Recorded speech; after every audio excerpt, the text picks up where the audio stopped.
it's Wendy. Welcome to Show Me Mo Vegan, where I make easy whole food vegan meals. Today, I'm super excited to be making a breakfast pizza. When I was little, breakfast pizza was one of my favorite meals, and the one that my mom made had probably about a pound of cheese on it, some ground breakfast sausage, and a bunch of eggs poured all over the top. And it was so delicious, but today we are making it vegan and we are gonna have a little healthier spin on it. So instead of all of those animal-based products, we're gonna use a tofu scramble. So this video is really going to have 3 recipes in one. Normally when I'm cooking, I would probably stop at the tofu scramble. So you'll see how I make a tofu scramble, that's recipe 1. And then I'm also making a cheesy sauce, that'll be recipe 2. And then we're putting it all together for our breakfast pizza. So let's go ahead and get started. So the first thing I want to do is gather all of my ingredients and start measuring everything out. While this recipe is relatively easy, it does have quite a few steps, so getting everything together just makes the process a lot less chaotic. Right now I'm measuring out the spices for both the cheesy sauce and the tofu scramble. Now don't worry about the amounts and exactly what I'm measuring here. I will have a blog post with all of that.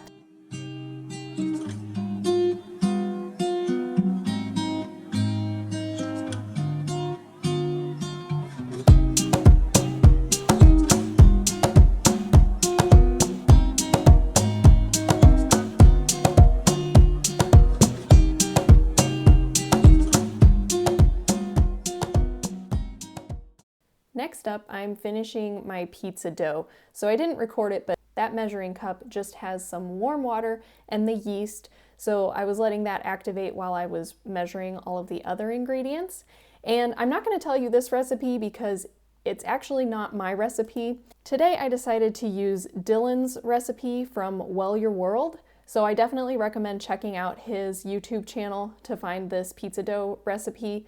Or you can just use any pizza dough that you like. This one is SOS free and it's really easy to put together.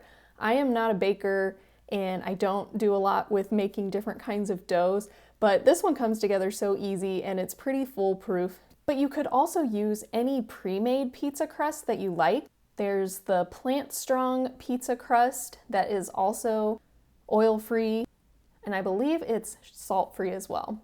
I don't have a Whole Foods or Trader Joe's near me, but I know some people have also been able to get SOS-free pizza crusts there. So really just use any pizza crust you like. And now I'm moving on to prep for the tofu scramble. I'm using a firm tofu, but you could use medium, firm, extra firm. I probably wouldn't use a soft tofu just because it'll break apart too much. So you want something that will stay together a little bit. So here are the veggies for the tofu scramble. I'm chopping up a purple onion or red onion, whatever you like to call it. And the way I chop an onion is something I learned from Alton Brown on the Food Network. Anybody else watch Good Eats out there? So instead of chopping the onion straight up and down and then some people slice it horizontally, I slice it following the curve of the onion and then you go across to make your dice. And it makes nice, perfect little pieces. So I'll just continue to chop up all the rest of my veggies for the tofu scramble.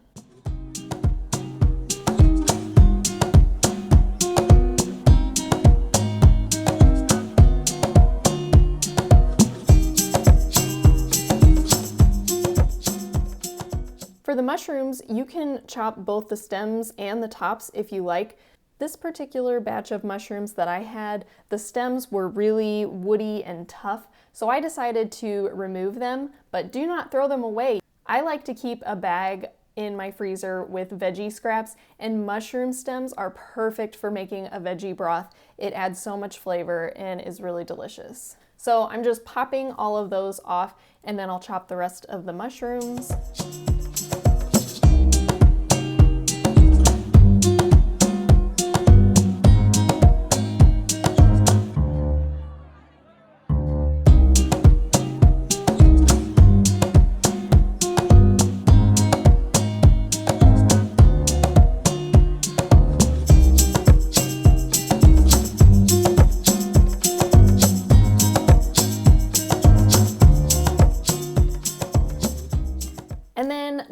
I would use a regular sized bell pepper. I would probably do half of each red, orange, yellow, and green bell peppers, but those didn't look good at my grocery store this week, so I went ahead and just got these little mini baby bell peppers.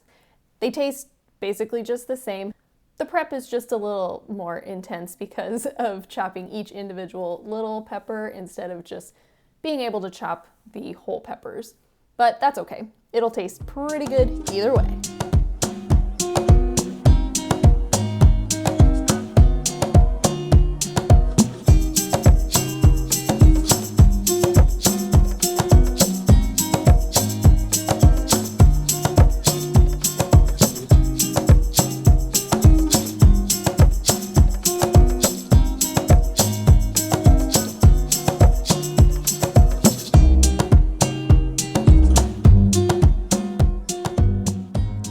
Let's hop over to the stove to start sauteing our veggies for the tofu scramble.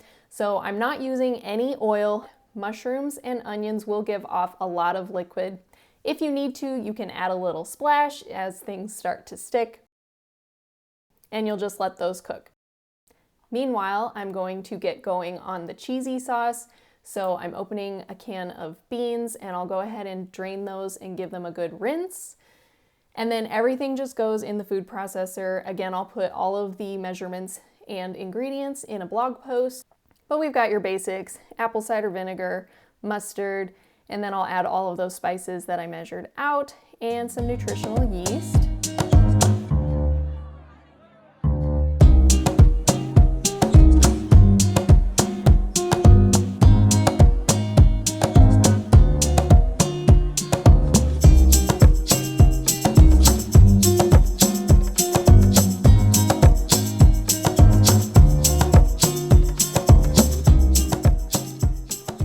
And before I blend that up, I need to go check on my veggies. I forgot to record showing me dump the peppers in, but I've added the peppers to the mushrooms and onions, and we'll just let those continue to cook. And then we'll add my mixture of greens just to let those wilt.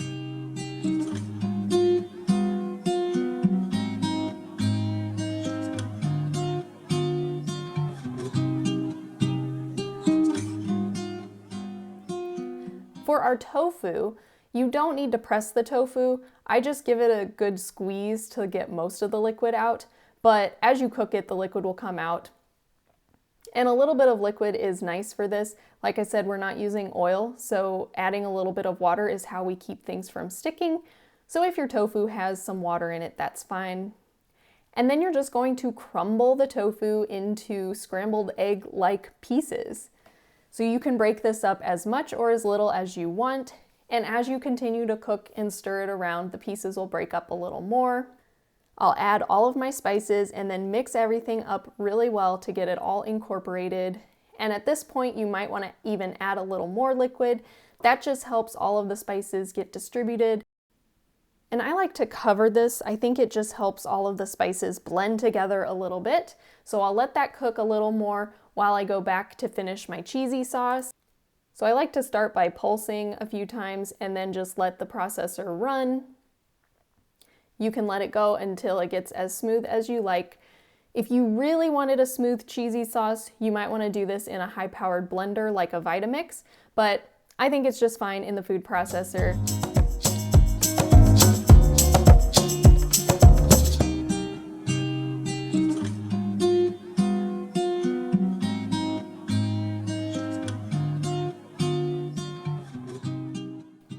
And we'll go check on our tofu scramble. There's nothing in here that really actually needs to cook, so unlike making actual scrambled eggs, we don't need to worry about any salmonella. So we're really just heating this up and letting all the flavors come together. So that looks pretty good.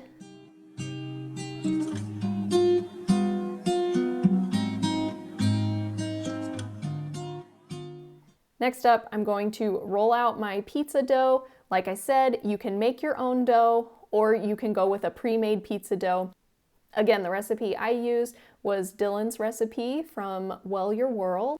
The dough is a little sticky, but it's really easy to just press it out into the shape that you need. So we'll press that evenly. And I'm not really making a crust on the edge of the pizza. I just roll it out flat, so it's more kind of like a thin crust pizza, I guess. And I pile my toppings on all the way to the edge.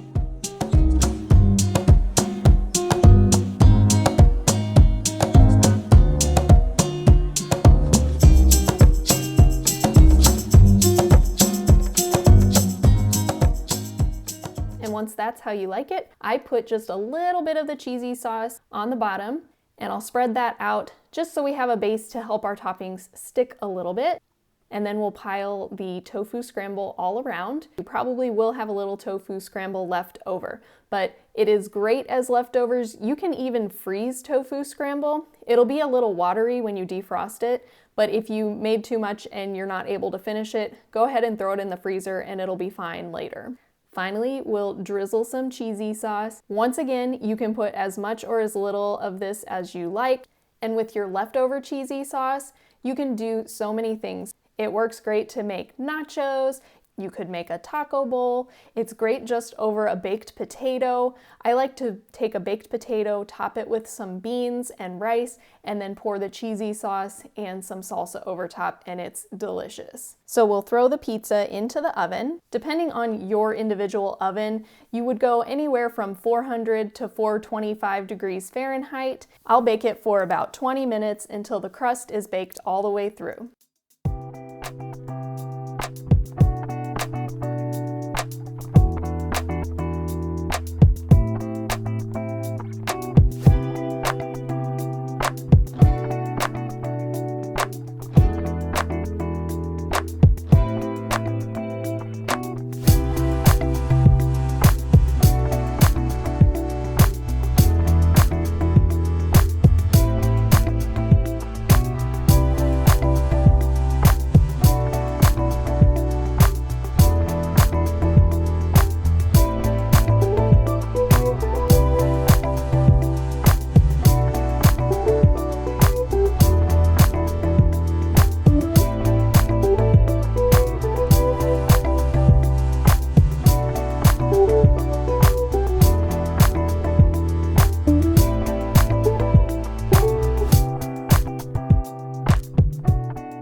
All right, friends, it is taste test time and I am so excited. It smells so good in here. I wish you could try it. So, I mean, look how loaded that is. So delicious. All right, here we go.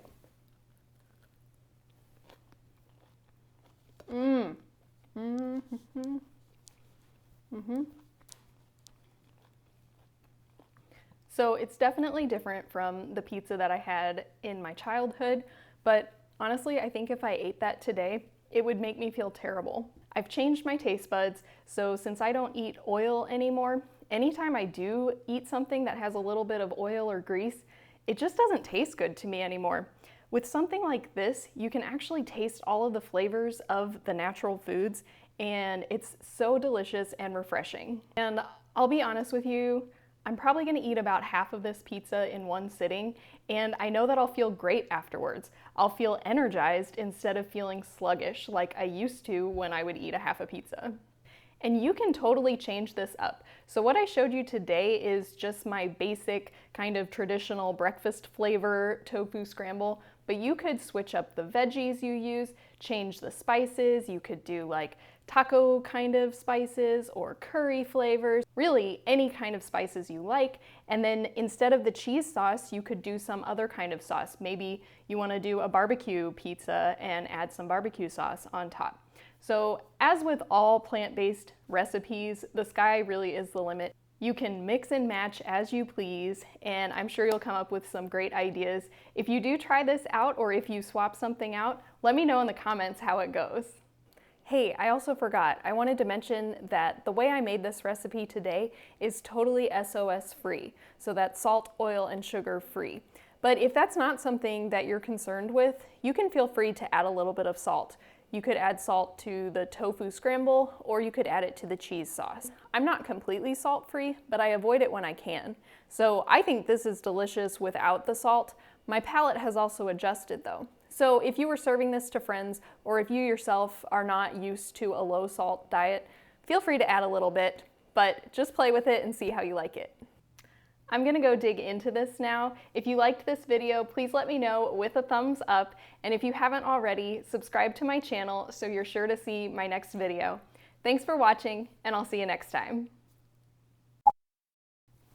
Why can't I do this? Words are hard. Okay.